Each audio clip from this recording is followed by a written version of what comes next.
Meu nome é Luiz Felipe, mas todo mundo sempre me chamou de Galego por causa da aparência. Tenho 32 anos e essa é a história mais difícil que eu já tive que contar. Em 2018, eu era dono de uma pequena construtora no bairro Pampulha, aqui em Belo Horizonte. Era casado com a Marina há 8 anos, tinha 2 filhos pequenos. O Lucas com 6 anos e a Ana com 4. A gente vivia bem, sabe? Nada de luxo, mas era uma vida boa, honesta. Só que em março daquele ano, tudo desmoronou de uma vez. Um cliente me deu um calote de R$280 mil numa obra grande que eu tinha feito. 280 mil. Era praticamente tudo que eu tinha investido ali. Do dia para a noite, minha empresa quebrou. As dívidas começaram a chegar, o nome foi para o Serasa e, para piorar tudo, meu pai precisava de uma cirurgia urgente que custava R$45 mil. Eu não tinha nem para comprar pão, imagina para pagar uma cirurgia. Teve uma noite que eu nunca vou esquecer. Eram umas 2 horas da manhã e eu estava no banheiro da obra, sozinho, chorando que nem criança. Eu não sabia mais o que fazer. Olhava para o celular cheio de mensagem de cobrança, pensava na Marina em casa, sem saber da metade dos problemas, pensava no meu pai definhando. Foi quando minha cunhada, a Cláudia, me ligou. Ela disse que tinha sido ajudada por um líder espiritual quando perdeu o emprego, um tal de Pai Osvaldo. Eu fiquei 3 dias pensando naquilo. 3 dias brigando comigo mesmo, tentando achar outra saída. A Marina rezava o terço toda noite na nossa cama. Ela não sabia do desespero que eu estava vivendo. Eu olhava para ela orando ali, tão tranquila, e pensava, Deus não está me ouvindo, só ela. No 3º dia, eu liguei para Cláudia e pedi o endereço. Cláudia, me passa esse contato aí. Eu preciso de ajuda. Foi o que eu disse, a voz quase sumindo. Era uma quarta-feira quando eu fui. O lugar ficava no Barreiro, um terreiro simples, meio escondido. Quando eu entrei, o cheiro de ervas e fumaça me deu um aperto no peito. Tinha velas vermelhas acesas em volta de uma mesa e um homem de uns 60 anos, olhar penetrante, me esperando. Pai Osvaldo, ele me olhou de um jeito que me arrepiou. Antes mesmo de eu falar qualquer coisa, ele começou a descrever minha vida. A dívida, o valor exato, o problema do meu pai, coisas que ninguém sabia. Eu senti um arrepio subir pela espinha, mas eu ignorei. O desespero era maior que qualquer sinal de alerta. Você quer resolver seus problemas, Galego? Ele perguntou com uma voz calma, quase gentil. E aquilo me assustou mais ainda, porque eu não tinha falado meu apelido para ele. Eu apenas balancei a cabeça que sim, a garganta travada demais para falar. Então vai custar R$500 agora e uma promessa. Você vai retribuir quando der certo. Retribuir como? Eu perguntei. Ele sorriu de um jeito estranho e disse, você vai saber quando a hora chegar. O ritual foi rápido, mas eu me lembro de cada segundo. Tinha um galo preto numa gaiola e Pai Osvaldo, ele cortou o pescoço do bicho bem na minha frente. O sangue escorreu numa vasilha, misturado com umas ervas que eu não conhecia. Depois ele pegou as 5 notas de 100 que eu tinha levado e queimou uma por uma, jogando as cinzas junto com o sangue. Eu tive que assinar meu nome completo num papel. Luiz Felipe da Silva. Assinar com caneta vermelha 3 vezes seguidas. Quando saiu aquela fumaça preta subindo da vasilha, eu senti o ar ficar pesado. Parecia que o oxigênio tinha sido sugado da sala. Meu coração acelerou, comecei a suar frio, mas Pai Osvaldo só ficava ali, de olhos fechados, murmurando palavras que eu não entendia. Aquilo durou uns 20 minutos que pareceram horas. Quando ele abriu os olhos, disse, tá feito, Galego, seus caminhos vão se abrir. Mas lembra, você me deve. Eu saí de lá quando já era madrugada.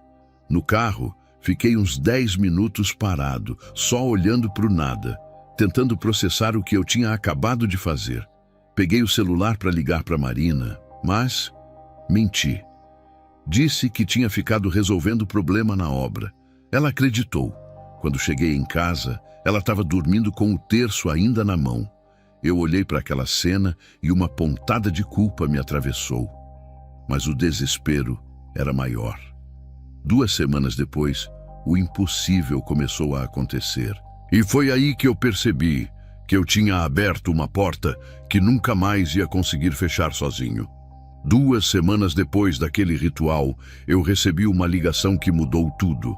Era da prefeitura, me avisando que eu tinha ganhado aquela licitação que eu achava que tinha perdido. 320 mil reais. Um contrato que ia salvar minha empresa. O cara do outro lado da linha explicou que o concorrente principal tinha desistido de última hora. Depois eu fiquei sabendo que o dono tinha sofrido um acidente de carro grave. Na hora, eu só pensei, foi coincidência, eu merecia essa chance. Mas as coisas não pararam por aí. No mesmo mês, eu estava organizando uns papéis antigos da empresa quando encontrei um extrato de uma conta que eu nem lembrava que tinha. 18 mil reais parados lá. Dinheiro que eu tinha esquecido completamente. Era como se alguém tivesse colocado aquilo ali de propósito, sabe? Eu liguei para o banco para confirmar se era real e era. Paguei parte das dívidas mais urgentes e respirei pela primeira vez em meses. 2 meses depois, pai Osvaldo me ligou. E aí, Galego, deu certo, né? A voz dele era calma, mas tinha algo ali que me deixou com um frio na barriga. Eu confirmei que sim, agradeci até, e ele foi direto ao ponto. Então tá na hora de retribuir. 3 mil em dinheiro. Eu não questionei. Peguei o dinheiro e levei no mesmo dia. Quando entreguei, ele me olhou fundo nos olhos e disse: "Isso aqui é só o começo, viu, Galego? Você vai precisar de mim de novo." Foi aí que as coisas estranhas começaram. Eu passei a acordar todo dia no mesmo horário. 3h33 da manhã, sempre.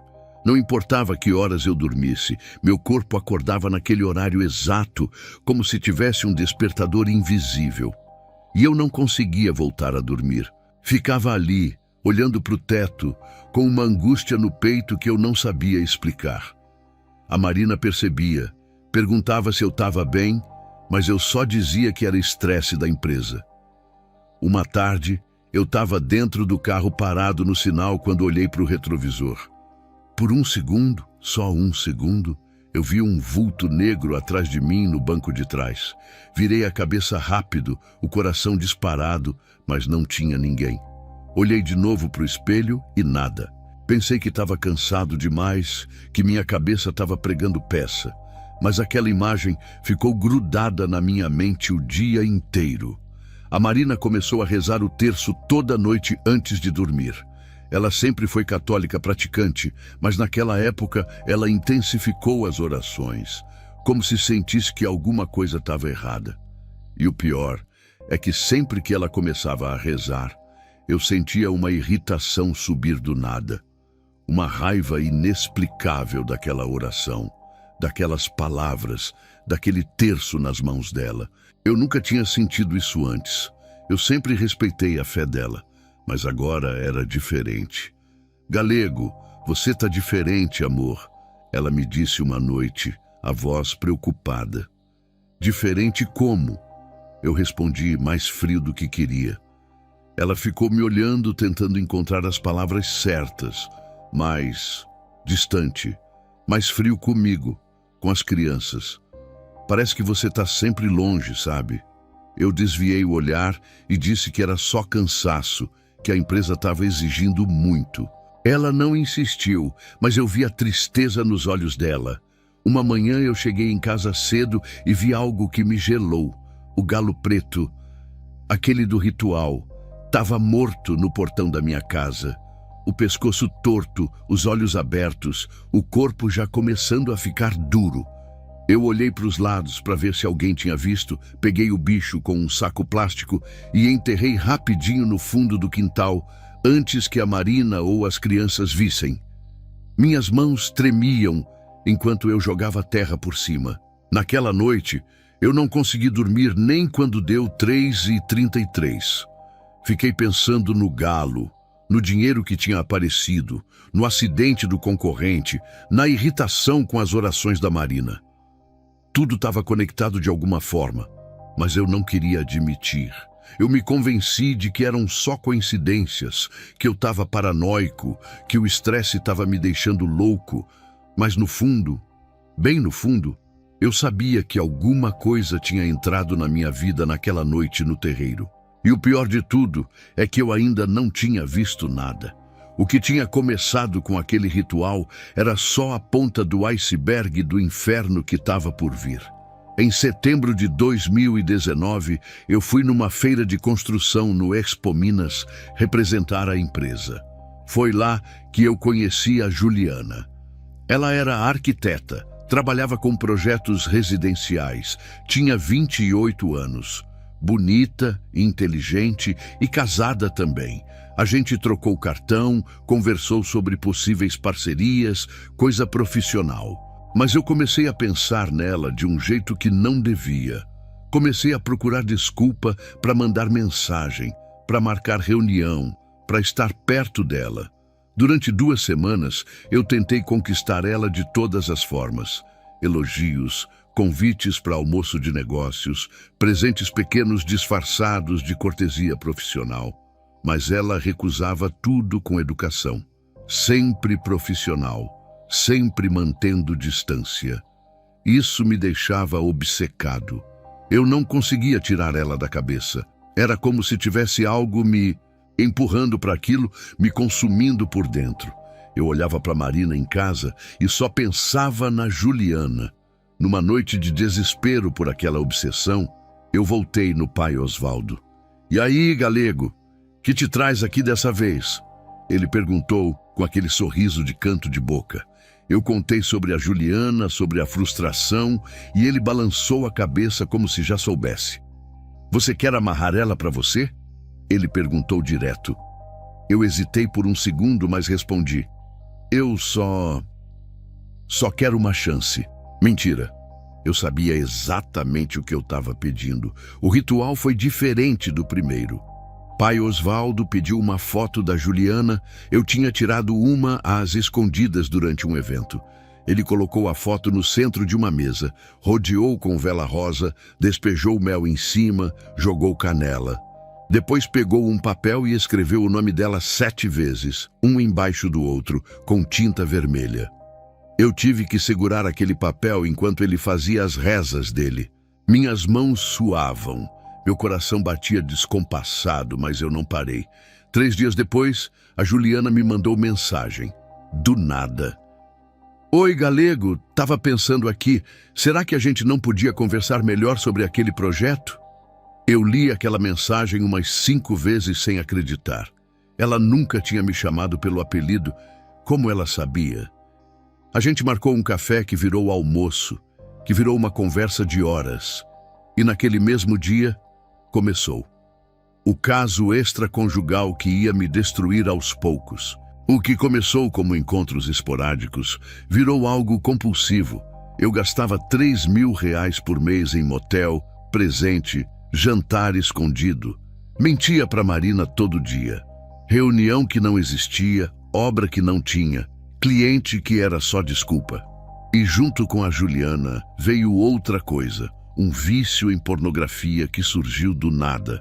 Eu acordava às 3h33 da manhã e não conseguia resistir. Ficava horas vendo conteúdo cada vez mais pesado, mais perturbador, coisas que eu nunca tinha tido interesse antes. Os pesadelos começaram nessa época. Eu sonhava que estava com a Juliana, mas no meio do sonho, ela se transformava. O rosto dela mudava, os olhos ficavam completamente negros, a boca se abria num sorriso grande demais, rasgado até as orelhas. Eu acordava suando frio, o coração quase saindo pela boca, mas mesmo assim continuava procurando ela. Era mais forte que eu. Era uma necessidade doente que eu não controlava mais. Em dezembro, a Marina encontrou o segundo chip no meu celular. Ela estava guardando roupa quando achou ele no bolso da minha calça. Ela me confrontou chorando, gritando, pedindo explicação. Eu olhei nos olhos dela e menti. Menti com uma frieza que eu não sabia que tinha. É do trabalho, amor, para não misturar ligação de cliente com ligação pessoal. E o pior, O pior é que eu senti prazer em mentir. Senti uma satisfação estranha em ver ela sofrendo e acreditando na minha mentira. Uma noite, o Lucas entrou no quarto enquanto eu e a Marina conversávamos. Ele ficou parado na porta, olhando para mim com aquela cara de criança confusa. Depois, ele foi até a Marina e sussurrou no ouvido dela, mas eu escutei. Mamãe, por que o papai tem cheiro ruim agora? A Marina ficou sem resposta. Só abraçou o menino e mandou ele voltar para o quarto. Ela me olhou depois com medo. Medo de mim, do próprio marido. Eu estava começando a me transformar em algo que eu não reconhecia. E o pior é que uma parte de mim, uma parte escura que estava crescendo, gostava daquilo. Março de 2020 chegou e trouxe a pandemia junto. A obra do prédio que eu estava tocando paralisou por ordem da prefeitura. 4 meses parada, prejuízo de R$150 mil que eu não tinha como cobrir. Eu via o noticiário todo dia culpando o governador, o prefeito, os políticos, e aquela raiva foi crescendo dentro de mim. Raiva de todo mundo, do governo, da pandemia, de Deus, da Marina. Todo mundo era culpado, menos eu. Desesperado para abrir os caminhos de novo, eu voltei no pai Osvaldo. Dessa vez, eu nem hesitei. Fui direto ao ponto. Preciso que as coisas destravem, que o dinheiro volte a entrar. Ele fez um ritual diferente. Oferenda de pólvora e cachaça para quebrar os impedimentos. Ele disse que aquilo ia explodir os obstáculos da minha vida. E explodiu. Mas não da forma que eu esperava. O que explodiu foi a minha cabeça. As explosões de raiva começaram sem aviso, sem motivo aparente. Num dia de julho, eu estava assistindo um jogo do Brasil em casa. Tinha apostado R$500 que o Brasil ia ganhar e perdeu. Eu levantei do sofá e socei a TV com tanta força que a tela rachou toda. A Marina e as crianças estavam na sala. Elas se levantaram correndo e se trancaram no quarto. Eu escutava a Ana chorando, do outro lado da porta, mas nem isso me fez parar de gritar. Piorou rápido. Comecei a explodir com a Marina por qualquer coisa. Comida que não estava do jeito que eu queria, casa que estava bagunçada, dinheiro que ela gastava no mercado. Sua inútil, você não faz nada nessa casa. Eu gritei com ela um dia na frente das crianças. A Ana desatou a chorar. E o Lucas só ficou parado, olhos arregalados, congelado de medo. A imagem daquele menino travado de pavor por causa do próprio pai me persegue até hoje. Em julho, a família fez um churrasco na casa da minha sogra. Eu já cheguei de mau humor, mas estava tentando disfarçar. Meu cunhado Fábio veio conversar comigo, tentando ser gente boa. E aí, galego? Como é que você tá, mano? Você mudou muito, sabe? Não sei o que aconteceu, mas você não é mais o mesmo. Aquilo acendeu um pavio dentro de mim. Quem ele pensava que era para falar da minha vida?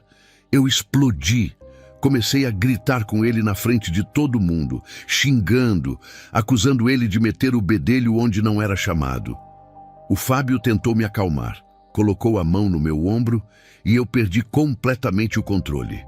Socou a mesa de plástico com tanta força que os copos pularam. Um deles caiu e quebrou. E um caco voou e cortou a mão do Fábio. Sangue escorrendo, ele segurando a mão, todo mundo em choque. A família inteira me olhando com medo. Você não é mais o homem que eu casei. A Marina gritou no carro, voltando para casa. Ela chorava desesperada. E eu tive um blackout. Não lembro direito do que eu falei para ela, só lembro da raiva queimando dentro do peito. Quando chegamos em casa, ela disse que queria a separação. E foi aí que eu a ameacei. Se você me deixar, Marina, eu me mato e a culpa vai ser sua. Você vai ter que explicar para os seus filhos por que o pai dele está morto. Ela ficou em choque, tremendo, mas cedeu. Não saiu de casa naquele dia. Mas procurou ajuda da pastora da igreja dela, que aconselhou ela a pegar as crianças e ir embora quando fosse seguro. O Lucas e a Ana começaram a fazer xixi na cama. Todo santo dia acordavam molhados. Crianças de 6 e 4 anos apavoradas com o próprio pai. A Marina levava eles no psicólogo e eles desenhavam coisas escuras, homens assustadores, casa pegando fogo. Eu via tudo aquilo acontecendo e uma parte de mim, uma parte muito pequena que ainda restava, sabia que eu estava destruindo minha família, mas a raiva era mais forte. Aquela fúria era como um monstro dentro de mim que eu não conseguia controlar. Toda vez que eu tentava me acalmar, era como se alguém jogasse gasolina no fogo. Eu estava possuído por algo que me dominava completamente. E o pior é que aquilo era só o terceiro demônio. Ainda faltavam 2, e cada um que chegava tornava o inferno dentro de mim mais insuportável. Em 2021, milagrosamente a construtora se recuperou. Consegui fechar um contrato grande, um prédio residencial de 8 andares no bairro Buritis. R$ 2.800.000. Era a maior obra da minha vida. E sabe o que eu pensei quando assinei aquele contrato? Eu sou bom demais, sempre soube que eu era diferenciado. Não agradeci a Deus, não agradeci a sorte. Eu simplesmente achei que aquilo era mérito meu, do meu talento, da minha capacidade. Fui no pai Osvaldo de novo, mas dessa vez não era para pedir ajuda. Era para subir de nível, como ele chamou. Galego, você está pronto para dar o próximo passo? Para se elevar acima dos outros? Eu nem questionei o que aquilo significava. Só disse que sim. O ritual de elevação espiritual foi o mais pesado até então. Ele colocou uma coroa de espinhos de ferro na minha cabeça. Doía, sangrou, mas eu aguentei. Depois, me deu um copo com um líquido escuro, sangue de animal misturado com ervas. Eu bebi tudo. A arrogância que veio depois disso foi insuportável. Eu me achava o dono da verdade, melhor que todo mundo, mais inteligente, mais capaz. Meus funcionários começaram a me odiar.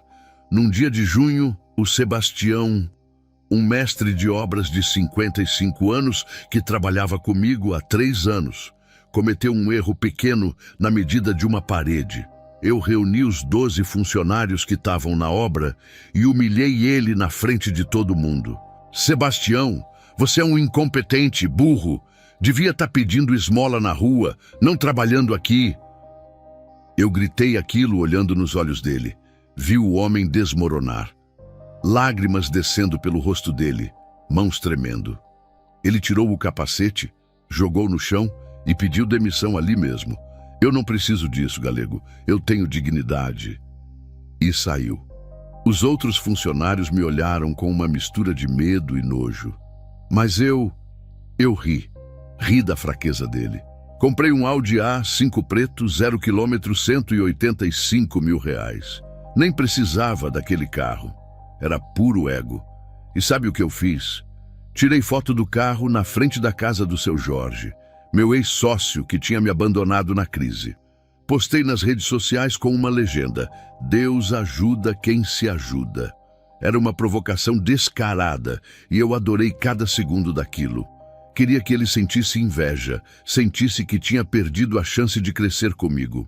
As vozes começaram nessa época, vozes suaves, sussurrando coisas na minha cabeça durante a noite. Você é especial, Galego, escolhido, superior aos outros. Eles não entendem você porque são pequenos, limitados. E eu acreditava. Eu realmente achava que era melhor que todo mundo, que a Marina, os funcionários, a família, os amigos, ninguém estava no meu nível. Eu era intocável. A Marina não aguentava mais. Ela implorava para eu passar os finais de semana com a família, mas eu sempre tinha reunião importante, compromisso de negócios. Na verdade, eu só não queria estar perto deles. Achava aquilo entediante, inferior ao meu tempo. O Lucas perguntava: pai, você não me ama mais? E eu respondia: claro que amo, filho, mas papai precisa trabalhar para dar uma vida boa para vocês. Mentira. Eu só não ligava mais. Numa quinta-feira de junho, chuvosa, eu cheguei em casa e a casa estava vazia. Completamente vazia. Marina tinha levado as crianças, os móveis, as roupas, tudo. Só tinha um bilhete em cima da mesa da cozinha. Não aguento mais, Galego. Escolhe, nós ou isso que você virou. Não volta pra gente enquanto você não voltar a ser você. Eu li aquele bilhete, amarrotei ele com força e joguei no lixo.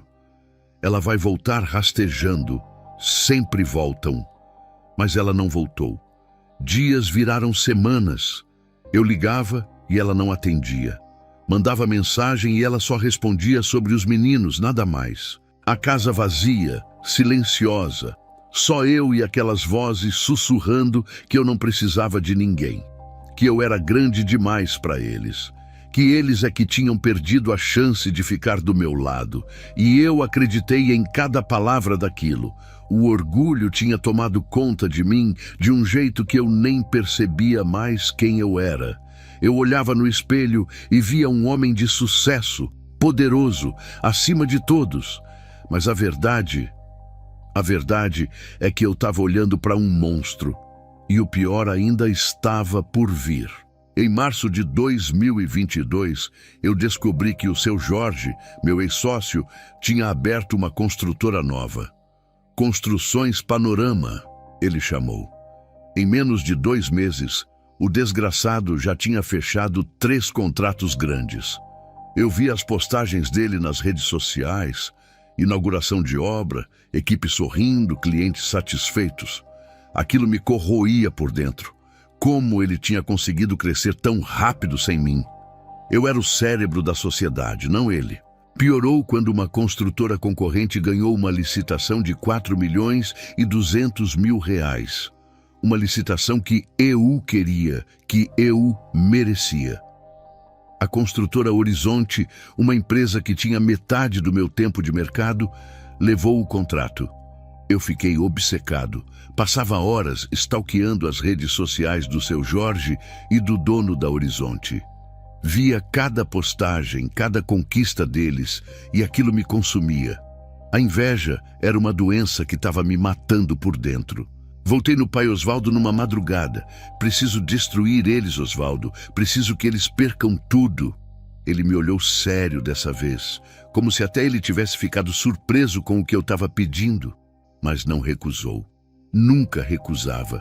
Fez um trabalho de destruição. Bonecos de pano com fotos do seu Jorge e do concorrente, alfinetes cravados no peito, tudo enterrado no cemitério do Bonfim na calada da noite. Eu assisti tudo aquilo sem sentir um pingo de remorso. 2 semanas depois eu liguei anonimamente para a prefeitura. Denunciei a obra da construtora Horizonte como irregular. Inventei problemas que não existiam, disse que tinha risco de desabamento, que a documentação era falsa. A prefeitura mandou o fiscal, investigou e, mesmo sem achar nada grave, embargou a obra por precaução. 2 meses parada. O dono perdeu mais de 300.000 reais. E eu comemorei sozinho em casa com uma garrafa de uísque.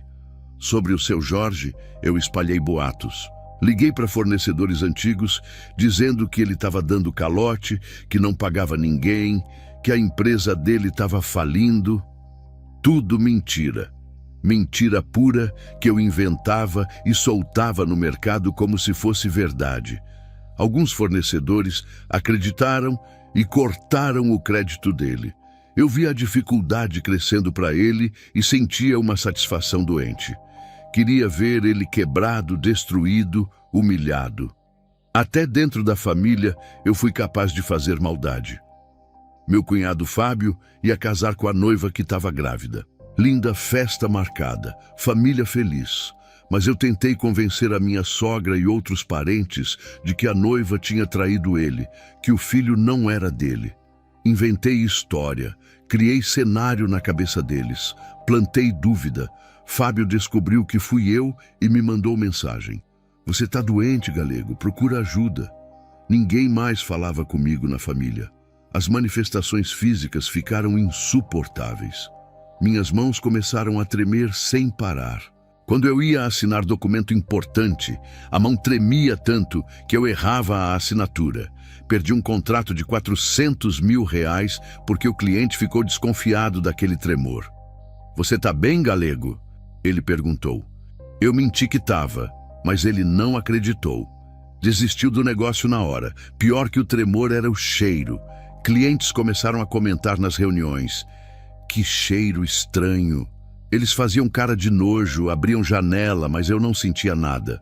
Era um cheiro de enxofre que só os outros percebiam. Uma vez, minha secretária Carla estava atrás de mim quando ela congelou. "Galego, quem é aquele homem atrás de você?"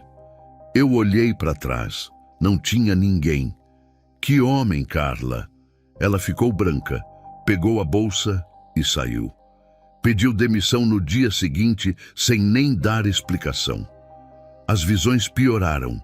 Eu via vultos andando pela casa durante o dia, sombras que se mexiam nos cantos, que me seguiam de cômodo em cômodo. Uma noite eu fui no banheiro e olhei no espelho. O que eu vi não era mais eu. O rosto estava cinza, olhos fundos, quase caveira. Eu pisquei e voltou ao normal, mas aquela imagem ficou gravada. Sussurrei olhando para o reflexo. O que eu me tornei? Mas mesmo vendo tudo isso, mesmo sentindo que alguma coisa estava me destruindo, eu não parava. A inveja era mais forte que o medo. E agora eu não tinha mais só um demônio dentro de mim. Eu tinha 5. E todos eles estavam me levando para o abismo final. Final de 2022, eu morava sozinho num apartamento pequeno no bairro Floresta. A casa vivia um caos. Roupa suja espalhada, louça na pia, comida estragada na geladeira. Mas o pior não era a bagunça física, era o que estava acontecendo dentro da minha cabeça.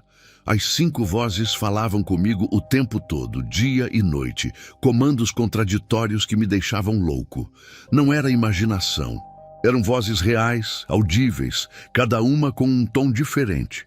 6 da manhã, a primeira voz sussurrava: "Galego, liga para aquele cliente, extorque mais dinheiro dele. Ele tem, você sabe que tem." 5 minutos depois, outra voz, mais grave: "Você não precisa de ninguém. É melhor sozinho, eles só te atrasam." 3 da tarde, uma voz sedutora: "Chama aquela mulher do aplicativo. Você merece prazer, sempre merece." 5 da tarde, uma voz raivosa: "Aquele funcionário te desrespeitou. Demite ele. Humilha na frente dos outros." 10 da noite, a pior de todas, venenosa: "Olha o Instagram do seu Jorge, tá rindo de você de novo. Vai deixar?" Eu não dormia mais. Quando conseguia fechar o olho, eram 2, 3 horas no máximo. Sempre acordava às 3h33 da madrugada. E aí começava tudo de novo. As vozes brigando dentro da minha cabeça, me puxando para 5 direções diferentes ao mesmo tempo. Eu gritava sozinho no apartamento: "Calem a boca, me deixem em paz." Mas elas só riam. 5 risadas diferentes ecoando dentro do meu crânio. As manifestações físicas ficaram aterrorizantes. Eu acordava com arranhões no peito, 3 linhas paralelas, vermelhas, fundas. Não eram de unha porque eu dormia de camiseta. Eram de outra coisa. Meu nariz sangrava do nada no meio de reuniões importantes. Uma vez eu estava apresentando o orçamento para um cliente e o sangue começou a pingar na mesa. O cara se levantou assustado e cancelou tudo na hora. Uma noite, eu caí no chão da sala tendo convulsão. Meu corpo sacudia, espuma saía da boca, eu mordia a língua. Durou uns 3 minutos. Quando passou, eu fiquei ali caído, exausto, sem força nem para levantar. Ninguém viu, eu estava completamente sozinho. Comia feito louco. Pedia delivery 3 vezes por dia, mas ainda assim perdi 12 quilos em 2 meses. Minha roupa ficou larga, o rosto afundou, as pessoas me olhavam na rua com pena. Tentei visitar o Lucas e a Ana num domingo. A Marina deixou, mas com supervisão dela. A gente se encontrou num parque. Quando eu cheguei perto, a Ana começou a chorar. O Lucas me olhou de longe, sem se aproximar. Eu tentei abraçar eles, mas os 2 se afastaram. "Vem cá, filho, sou eu, o pai de vocês." O Lucas balançou a cabeça. Você não é mais meu pai. Meu pai era legal. Aquilo me partiu. Ou partiu o que sobrava de mim. Antes de ir embora, o Lucas mostrou um desenho que tinha feito na escola. Era um homem no centro e 5 figuras pretas ao redor dele. Todas altas, sem rosto, só sombras escuras.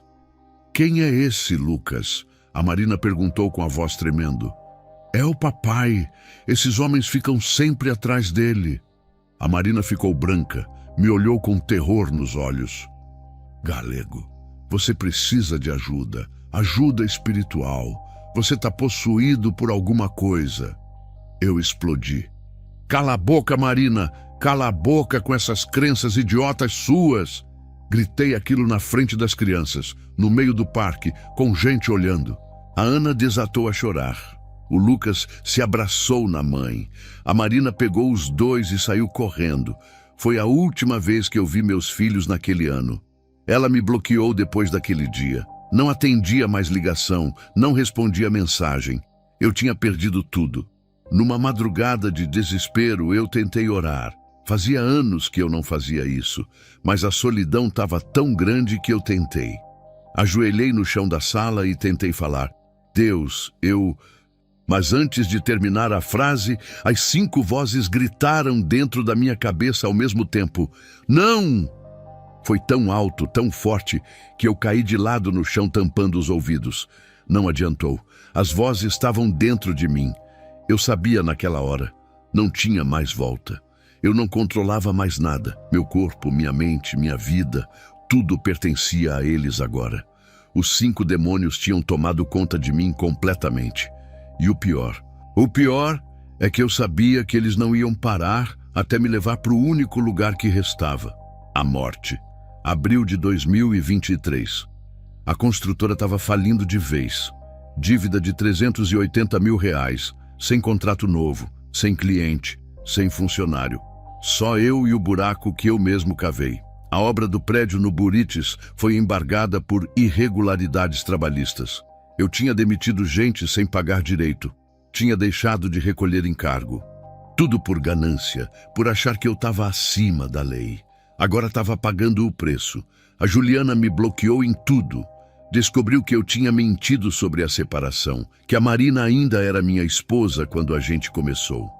Ela me mandou uma última mensagem. Você é um mentiroso nojento, Galego. Não tenta mais falar comigo. E sumiu. A Marina entrou com pedido de divórcio oficial. Os papéis chegaram num envelope pardo. Eu abri e vi tudo ali. Partilha de bens, guarda dos filhos, pensão. Estava acabado. Literalmente acabado. No meio de tudo isso, meu celular tocou. Pai Osvaldo. E aí, Galego? Tá tudo desmoronando, né? A voz dele não tinha mais aquela calma falsa. Agora era direta, ameaçadora. Você deve para eles. Eles querem o pagamento. Eu não entendi na hora. Que pagamento, Osvaldo? Já te dei mais de R$15 mil nesses anos todos. Ele riu. Uma risada fria que me gelou. O combinado nunca foi dinheiro, Galego. Era a sua alma quando você morresse. Mas você quebrou o acordo. Como assim quebrei? Eu não fiz nada. Eu estava gritando no telefone desesperado. Mentiu demais, Galego. Eles odeiam mentira. Traiu, destruiu, matou gente por dentro. Agora eles não querem mais esperar você morrer. Querem você agora. Eu desliguei o telefone tremendo. Olhei em volta do apartamento vazio, imundo, e senti pela primeira vez medo real. Medo de que aquilo fosse verdade. Medo de que eu tivesse vendido minha alma de verdade. No sábado, dia 29 de abril, eu tentei ver os meninos uma última vez. Implorei para Marina pelo WhatsApp. Ela aceitou 1 hora no Shopping Del Rey, mas com ela supervisionando tudo. Quando eu cheguei, o Lucas mal olhou para mim. Ele tinha 11 anos agora, já estava virando homem e me olhava com desprezo. A Ana, com 9, chorou quando eu tentei abraçar ela. Não encosta em mim, ela gritou. Minha própria filha, minha bonequinha. Eles têm pesadelos com você, Galego. A Marina disse, os olhos vermelhos de tanto chorar. Todo santo dia eles acordam gritando, suando, sonhando que você está machucando a gente. Eu não sei mais o que fazer. Eu tentei dar um videogame de presente pro Lucas.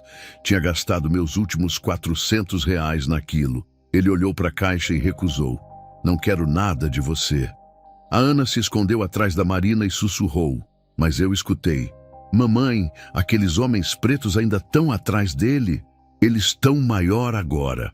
A Marina ficou pálida, pegou as duas crianças pela mão e disse, a gente vai embora, galego, e não me liga mais. Pelo amor de Deus, some da nossa vida até você se curar. Eles foram embora. Eu fiquei ali parado no meio do shopping, gente passando, música tocando, e eu completamente vazio, morto por dentro. Voltei pro apartamento andando, nem lembrava onde tinha estacionado o carro. Só andei. Quando cheguei em casa já era noite, 11 horas. A geladeira vazia, o chão sujo, roupas fedendo e aquela presença pesada que eu já conhecia bem. Às 11 da noite, todas as portas do apartamento bateram ao mesmo tempo. Bam! Um estrondo que sacudiu as paredes. As luzes começaram a piscar. A temperatura despencou tão rápido que eu conseguia ver minha própria respiração. Estava vendo a baforada sair da minha boca como se fosse inverno. 5 sombras apareceram nos cantos da sala. Não eram sombras normais. Eram figuras humanoides, altas, sem rosto definido. Mas eu sentia que elas estavam me olhando. Todas as 5 ao mesmo tempo. As vozes sussurraram juntas como um coro macabro. É hora de pagar, galego. Você é nosso. Eu caí de joelhos tremendo. As pernas não me seguravam mais. Senti um peso no peito tão grande que eu não conseguia respirar. A visão começou a escurecer nas beiradas. Pensei, vou morrer agora, aqui, sozinho, e vou pro inferno. E o pior é que eu sabia que eu merecia. As sombras começaram a se aproximar e eu não tinha para onde correr. Dia 12 de maio de 2023, sexta-feira, eu tinha planejado tudo. Tinha comprado uma corda pela internet, entrega expressa. Tinha amarrado ela na viga do teto da sala. A cadeira estava embaixo, esperando. Na mesa, uma carta de despedida. Marina, desculpa. Diga para os meninos que eu amo eles. Eu não presto mais. Aquela ia ser minha última noite. Eu tinha certeza disso. Eram 9h30 da noite, quando meu celular começou a vibrar. Estava no silencioso, mas vibrava sem parar. Ignorei na primeira vez. Vibrou de novo, e de novo, e de novo. 5 vezes seguidas. Peguei com raiva, pronto para desligar de vez, quando vi áudio da Marina. 2 minutos e 43 segundos. Hesitei, mas apertei play. A voz dela saiu chorosa, quebrada. Galego, eu sei que você não quer falar comigo, mas os meninos, eles perguntaram de você hoje. Ela continuou, soluçando. O Lucas me perguntou se você não ama mais eles. A Ana teve pesadelo de novo. Ela sonhou que você tinha ido embora para sempre. A voz dela falhou e ela chorou alto por alguns segundos antes de continuar. Eu não sei o que está acontecendo com você, mas você é o pai deles, galego. Eles precisam de você. Eu preciso que você viva. Por favor, não desiste. O áudio acabou e veio outro, do Lucas, a voz fininha dele, tímida. Oi, pai. A mamãe disse que você está triste. Eu também fico triste quando você não vem. Ele fez uma pausa longa, respirou fundo. Você lembra quando a gente jogava bola no parque? Você era feliz naquele dia. E eu também. Você pode voltar a ser legal? Eu te amo, pai. Acabou. Silêncio. E eu comecei a chorar. Pela primeira vez em anos, lágrimas de verdade. Não de raiva, não de frustração, de dor, de arrependimento. Eu olhei para a corda pendurada, olhei para o celular e sussurrei. Eu não mereço eles. Imediatamente, uma voz na minha cabeça respondeu. Exatamente, você não presta. Acaba logo, eles vão ficar melhor sem você. Eu me levantei, pernas bambas, e subi na cadeira. Coloquei a corda no pescoço. Minhas mãos tremiam tanto que eu mal conseguia apertar o nó. Fechei os olhos, respirei fundo e pensei nos meus filhos. Eram 10h47 da noite quando eu senti um empurrão forte nas minhas costas. Não tinha ninguém ali, mas o empurrão foi tão real que eu quase caí da cadeira. Me segurei na corda, o coração explodindo no peito. De repente, todas as janelas do apartamento se abriram sozinhas de uma vez. Bang! Vento gelado invadiu a sala. Quadros caíram das paredes com estrondo. O espelho do banheiro rachou do nada. Um som de vidro quebrando que ecoou por todo o apartamento. E então, as 5 vozes, não mais sussurrando, gritando, todas ao mesmo tempo, um volume ensurdecedor. Agora! Pula! Acaba logo! Eu tirei a corda do pescoço, desci da cadeira cambaleando e caí no chão. Mas elas não pararam. Você é nosso! Não tem escapatória! Sempre foi nosso! Eu me encolhi no chão, braços sobre a cabeça, tentando me proteger de algo que eu não via, mas sentia ao meu redor. Então eu senti mãos invisíveis apertando minha garganta. Não eram mãos físicas, mas eu sentia a pressão, sentia o ar sendo cortado. Eu não conseguia respirar. Tentei arrancar o que quer que fosse, mas minhas mãos passavam pelo ar. A visão começou a escurecer.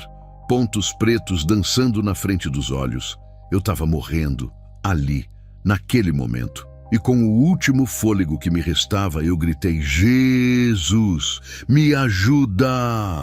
Silêncio, silêncio absoluto. O aperto na garganta soltou imediatamente. As vozes pararam como se alguém tivesse cortado um fio. Nem vento, nem barulho da rua, nada.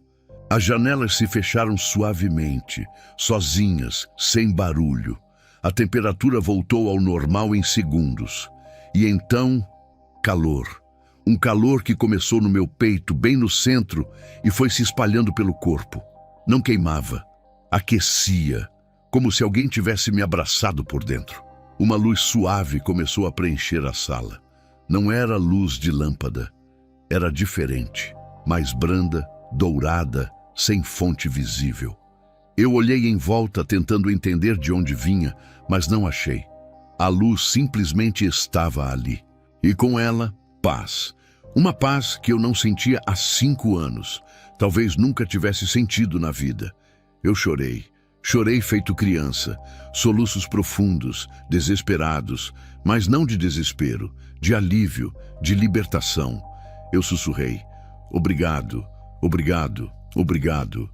Não sabia para quem eu estava falando, mas eu sentia que alguém estava ali. Alguém tinha me ouvido. Alguém tinha vindo me buscar no último segundo.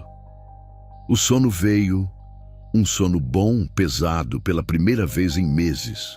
Eu me arrastei até o colchão e dormi, sem pesadelo, sem vozes, sem nada, só paz. Acordei no dia 13 de maio às 6h15 da manhã. Tinha dormido 7 horas seguidas, coisa que não acontecia há 3 anos. Meu corpo estava dolorido, minha garganta arranhada por dentro, mas eu me sentia diferente, mais leve, como se uma mochila de 100 quilos tivesse saído das minhas costas. Olhei para a corda ainda pendurada no teto, olhei para a carta na mesa e uma sensação de horror me tomou. Eu quase fiz isso, quase deixei meus filhos sem pai. Peguei o celular com as mãos tremendo e pesquisei. Igrejas evangélicas perto de mim. Apareceu a Igreja Batista da Lagoinha, no bairro Cidade Nova. 15 minutos de distância.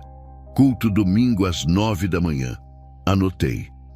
Passei aquele sábado inteiro limpando o apartamento, jogando lixo fora, lavando roupa, arrumando a bagunça.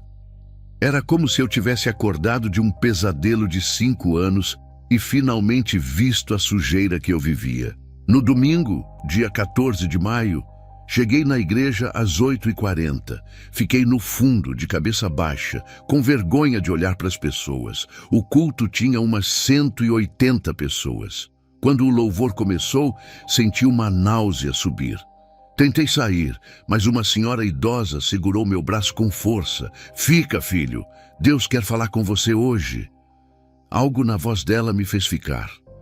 O pastor Marcelo, um homem de uns 45 anos, calvo, sorriso largo, pregou sobre o filho pródigo.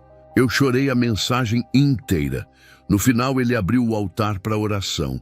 Eu fui lá na frente, pernas bambas, sem conseguir controlar o choro. O pastor Marcelo olhou nos meus olhos e disse: "Você está carregando coisa pesada, né?" Eu só consegui acenar com a cabeça. "Você quer ser livre?" Eu tentei falar, mas a voz não saiu. Tentei de novo. Eu não sei se é possível." Ele sorriu e colocou a mão no meu ombro. "Com Jesus, tudo é possível, irmão." No dia seguinte, segunda-feira, dia 15, o pastor me chamou para conversar em particular. Numa sala pequena, só nós dois, eu contei tudo. Falei 2 horas sem parar. Os pactos, os rituais, Pai Osvaldo, os 5 demônios, a ganância, a luxúria, a ira, o orgulho, a inveja. Contei das vozes, das sombras, da corda, de tudo. Eu esperava que ele me olhasse com nojo ou medo, mas ele apenas disse: "Não é o primeiro caso assim que eu vejo, irmão, e não vai ser o último. Mas você precisa entender, libertação é um processo." A primeira oração durou 30 minutos. No meio dela, eu senti um calor intenso no estômago, como se algo tivesse pegando fogo lá dentro. Meu corpo começou a tremer involuntariamente. Não era eu tremendo de propósito. Era como se algo dentro de mim estivesse sendo arrancado. De repente, eu vomitei. O pastor já tinha preparado um balde. Saiu uma bile verde, fedorenta, em quantidade absurda. Quando parou, eu senti uma leveza parcial. O pastor limpou meu rosto com toalha e disse: "1 a 1, irmão Galego, 1 a 1. Nas semanas seguintes, foram 6 sessões. Dia 22 de maio, a segunda sessão, eu renunciei à ganância. Fiz jejum de 24 horas antes. Confessei cada ganho ilícito, cada dinheiro sujo, cada mentira financeira. Durante a oração, minhas mãos tremeram por 15 minutos direto. Senti como se tivessem descascando algo das palmas. Gritei: "Eu renuncio isso, renuncio à ganância." E quando passou, minhas mãos pararam de tremer pela primeira vez em meses. Dia 29 de maio, terceira sessão, foi a mais difícil. Luxúria. Tive que confessar tudo sobre a Juliana, sobre o vício, sobre os pensamentos. A vergonha era tanta que eu mal conseguia falar. Mas o pastor foi gentil. Esconder não liberta, irmão. Só a verdade liberta. Bloqueei todos os contatos impróprios. Deletei redes sociais. Deletei tudo. Durante a oração, senti algo saindo do baixo ventre. Uma sensação física estranha. Então vieram os arrotos.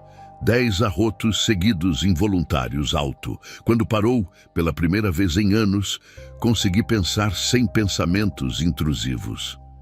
Dia 5 de junho, quarta sessão. Ira. Eu tinha feito uma lista de 23 pessoas que eu tinha machucado. Liguei para cada uma pedindo perdão. 11 atenderam, todas perdoaram. Durante a oração eu gritei, mas não era minha voz. Era uma voz grave, rouca, que não parecia minha. O pastor repreendeu em nome de Jesus e eu caí no chão. Acordei 30 minutos depois, exausto, mas sereno. As explosões de raiva simplesmente sumiram. Dia 19 de junho, quinta sessão, orgulho. Essa foi mais sutil. Eu não achava que tinha orgulho ainda, mas o pastor mostrou. Você acha que fez tudo sozinho, Galego? Até a libertação você quer controlar. Quebrei. Reconheci que nada foi por mérito meu. Chorei por 1 hora, lágrimas silenciosas, sem manifestação dramática, só arrependimento puro. Saí de lá humilde de verdade. E finalmente, dia 3 de julho, a sexta e última sessão, inveja. Pedi perdão pessoalmente para o seu Jorge e para o dono da construtora Horizonte. O seu Jorge me abraçou chorando. Eu te perdoo, irmão. Eu te perdoo. Durante a oração final, Senti um peso físico saindo das minhas costas, literalmente, como se tirassem uma mochila. Respirei fundo e meus pulmões encheram mais que antes. O pastor Marcelo sorriu. Acabou, irmão Galego. Você está livre. E pela primeira vez em 5 anos, eu ri. Ri e chorei ao mesmo tempo. Os meses seguintes foram de reconstrução. Vendi o Audi por 120 mil, quitei 87 mil de dívida. Fechei a construtora oficialmente. Aceitei um emprego como mestre de obras, ganhando 4.500 por mês. Aluguei uma kitnet simples por R$ 800. Os móveis a igreja doou. Comecei terapia semanal. Em setembro, pedi para conversar com a Marina. A gente se encontrou num café. Eu não vim pedir que você volte, Marina. Vim pedir perdão. Contei tudo. Ela chorou. Eu sabia que tinha algo errado, mas não imaginava isso. Ela aceitou que eu visitasse as crianças aos domingos com supervisão. Primeira visita em outubro, levei Pipa para o Parque da Pampulha. Lucas ficou distante, mas na segunda visita, ele sorriu. Na terceira, a Ana pediu colo. Eu chorei quando senti o peso daquela menina nos meus braços de novo. A Marina observava tudo, e aos poucos o coração dela foi amolecendo. Em novembro, ela aceitou jantar comigo. Você é outra pessoa agora, Galego. Eu peguei a mão dela.